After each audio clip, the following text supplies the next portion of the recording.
So those terms or those different mental health issues has different manifestations and has different symptoms. First, it's stress. Primarily, stress has stimulus, and these stimulus are what we call the stressors. Of course, it's pretty obvious that one of the stressors is the pandemic. Next is our work. We felt burnout with with the task. We are bombarded with different tasks and activities that we need to finish on time and we need to perform because as an educator we need to perform not just only for ourselves but we are performing because of our students are relying on us of how we will cater and guide them with this pandemic, and we need to be tough in terms of securing them that even though there is a pandemic, we are still here in providing you good and quality education. But then again, as the front side of the coin, we are we are like pretending that we're tough, that we're strong, and we can handle it. But deep inside, we are also experiencing stress.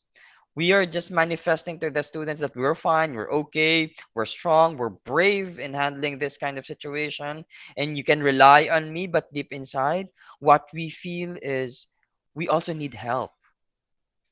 Students also need help, but if something goes wrong with our psychological and our mental, the students' dependency on us will collapse.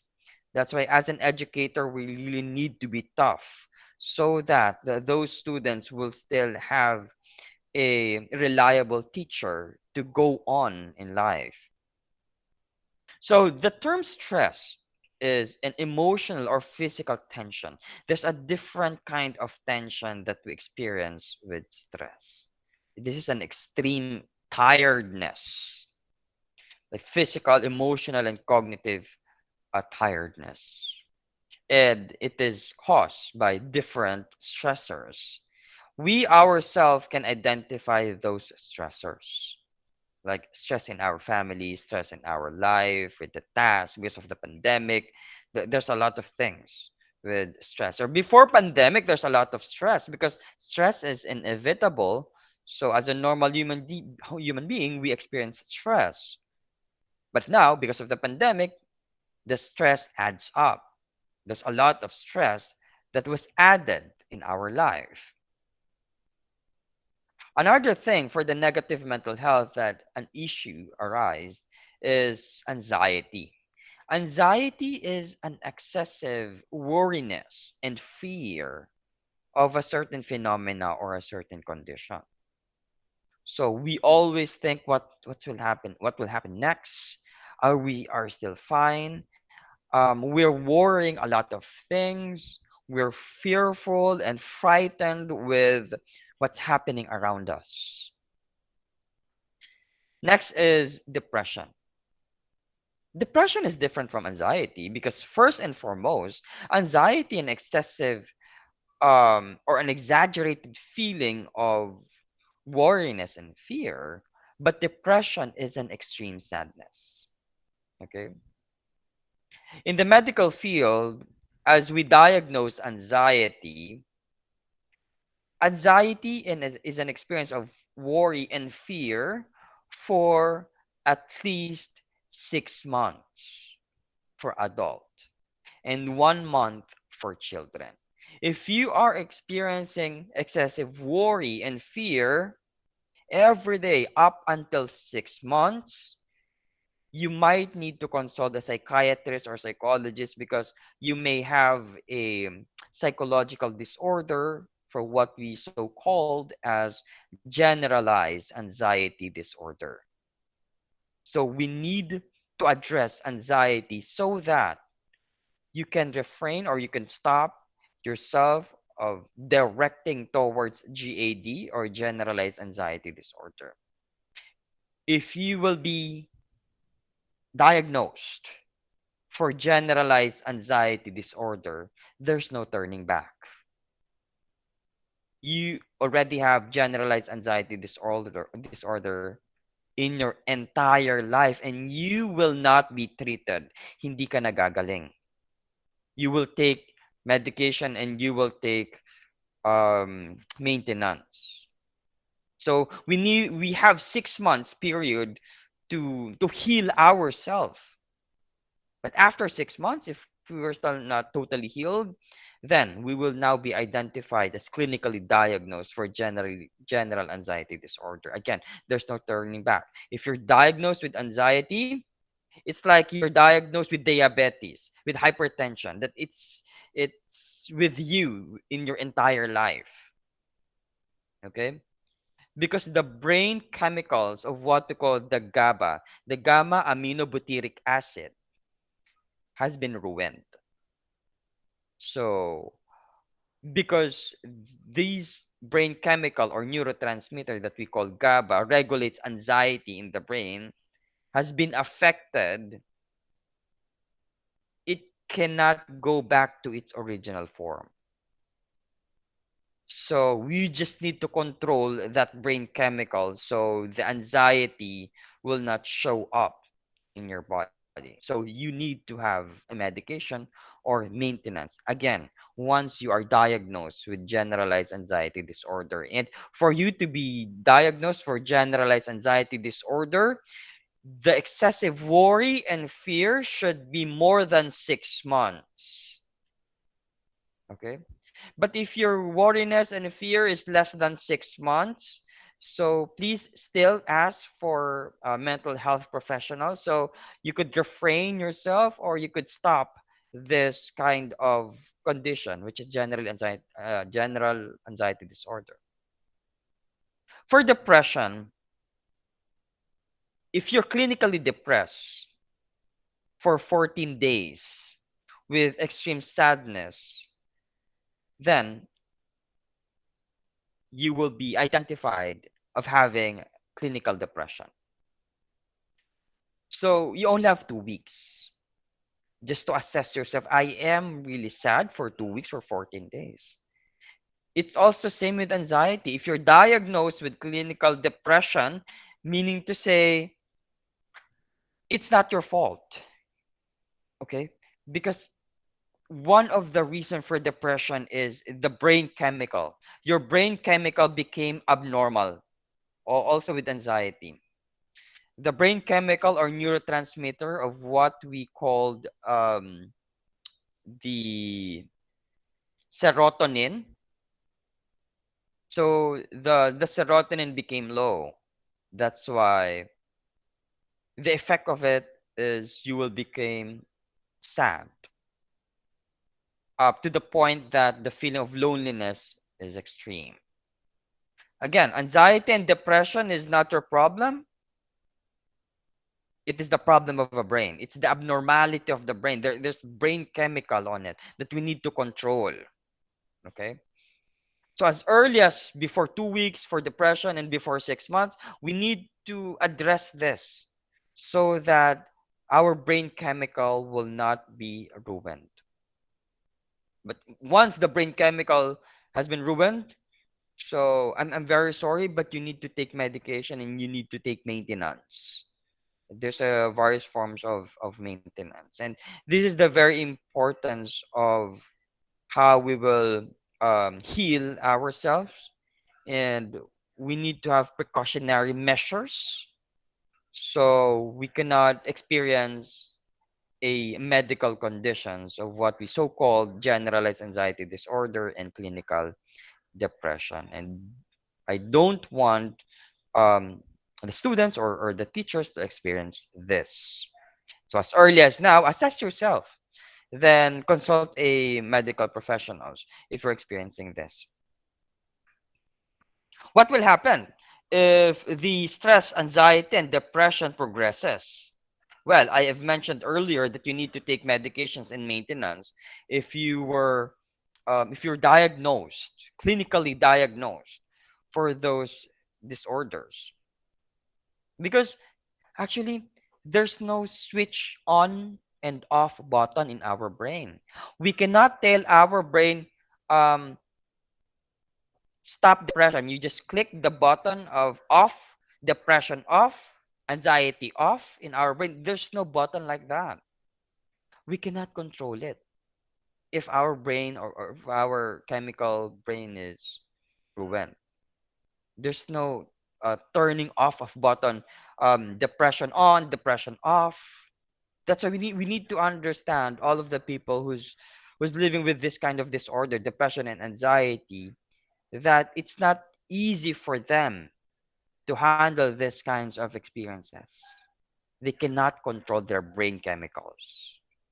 Okay, but as a normal human beings, again, we are not yet in this kind of disorders, and please do not allow yourself to be diagnosed with depression, anxiety, or with severe stress. Because if you keep this anxiety and depression, you will have neurosis. So, what's neurosis?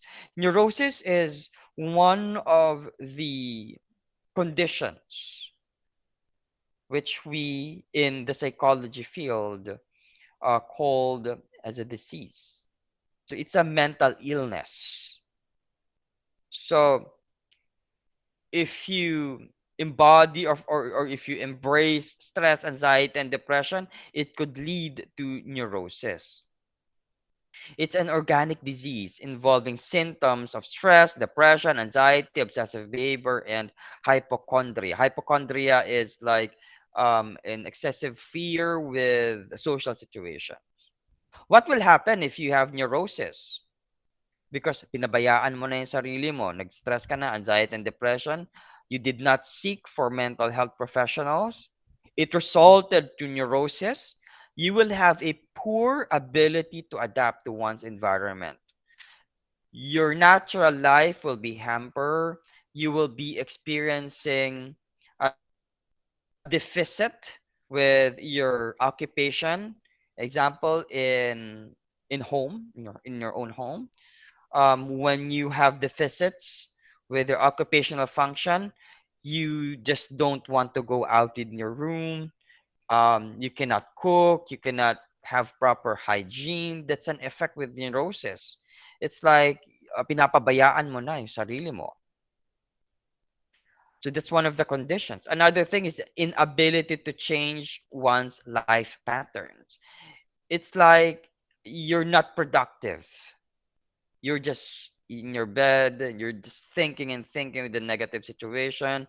You are not functioning fully, and you're not functioning in your normal life. You can observe it day by day that I'm not like this. Before, I'm doing this. Before, I could do things, I could accomplish tasks. But now, having a neurosis, you have deficits. You cannot do your task anymore because you are overthinking with your conditions. Another thing with neurosis is the inability to develop a richer or more complex or more satisfying personalities. So you became toxic as a person, toxic to yourself and to other person. You became irritable, you became aggressive, verbally aggressive, sadistic to all of the people around you. So this is the result of stress, anxiety, and depression. So first thing, if you do not want to experience neurosis, please address stress, anxiety, and depression. Now, there's a resolution of how we could get away with this stress, depression, anxiety, and resulting to neurosis. And this is the core purpose of the discussion for today, for the coping strategy, but this is on the humanistic form. So, what are the benefits if we're gonna teach coping strategies to our colleagues, to our friends and peers, or what are the advantages if we apply these coping strategies to our life? One is we build confidence. Once we act with the coping mechanism or coping strategies, and we are decided that I need to cope up, I need to get up, and I need to resolve this kind of mental issues. So you are now entering the world of coping strategies. You want to cope up so that you could have a better result of your mental health. Number is build confidence. Before, you're having stress, anxiety, and depression, you're not really confident with yourself. You're really asking about your your skills and capabilities. Am I good enough? Because your brain is full of doubts. Your brain is full of fears. That's why the confidence is being covered up. But if you try to apply coping strategies, your confidence will go back. Next thing is it could help manage your emotion or control your emotions. Having stress, anxiety, and depression, of course, has a negative effect towards our emotion, primarily with anger management and irritability. We became more mad to the world and to the people around us. We cannot manage our angers. But when you apply this coping strategy, you will know how to control your anger. And your anger cannot swallow you and affects your entire day. Another thing is you improve your behavior. You became a better person when you resolve your conflict for your mental health. And when you cope up with this stress, anxiety, and depression, you can be a good person in the community. You will now have a good outlook in life, and your character will change. Before, you are the person who's being understood. Ikaw yung inuunawa because you have stress, anxiety, and depression. But now, you already cope up with stress, anxiety, and depression. You are now the person who understand. Ngayon, ikaw naman yung nang-uunawa. Hindi na ikaw ngayon ang inuunawa. That's why you became a good version of yourself. And you just only spread positivity. Next is you improve independence. If you have this stress, anxiety, and depressions, you always depend to other person or to your significant someone just for you to be motivated to get up in life or to continue life. You need motivators. But now, as an independent person, you are now the motivator of those person who needs help. It's really good that you're the motivator now because you are now a better version and you can now help the community. And this is one of the major goal of the psychology here in the Philippines, to create more motivators. Okay, because our nation is full of toxic person, and our nation is full of negative energies. But you, as a good person or a better person, please try to spread positivity and spread goodness in life. Because in this world, we are surrounded with different negative vibes. Why can you be just the positive vibes of the community by being independent? And being independent could be a sign of that you are having a really you're having a good strong personality. Next is you improve your self-regulation. You know when to stop. Example is if you're thinking too much about your fear, about your anxiety, about an excessive sadness and loneliness, You are aware, or you will be aware that, okay, I'm in a stage or I'm in a process of coping, so I need to regulate myself. I need to stop thinking fear. I need to stop thinking loneliness and sadness. As you are, again, in the process of coping, please be aware that you need to regulate yourself and know when to stop thinking negative stuffs in your head. Another thing is you will manage stress. We are bombarded with different tasks as an educator. We have lots of stress that we experience. But stress is part of our life.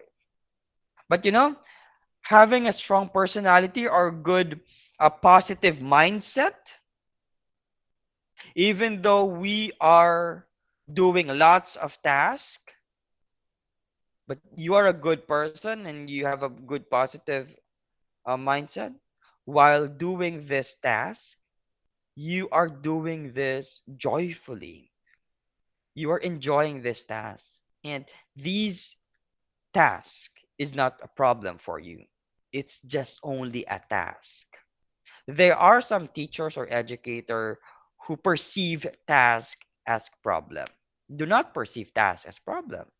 Perceive task as one of the challenges that when you surpass those tasks, it can relieve um your anxiety. Meaning to say, if you finish certain tasks, it actually feels good and it became an achievement. So focus with your thought, I have a lot of tasks. So what? After this task, it will become as my achievement. That's a positive outlook in life. Instead of viewing things as negative, now view things as positive. Next is when we are in the coping stage, it helps as um it helps us as a person to face challenges in life. So what if we're experiencing challenges? I do have this kind of good mentality. This is just only challenge. And this is me. I could handle those challenges. See the positive mindset and the positivity that we have in ourselves when we have coping strategies. Because coping strategies will help us to be a better version of ourselves.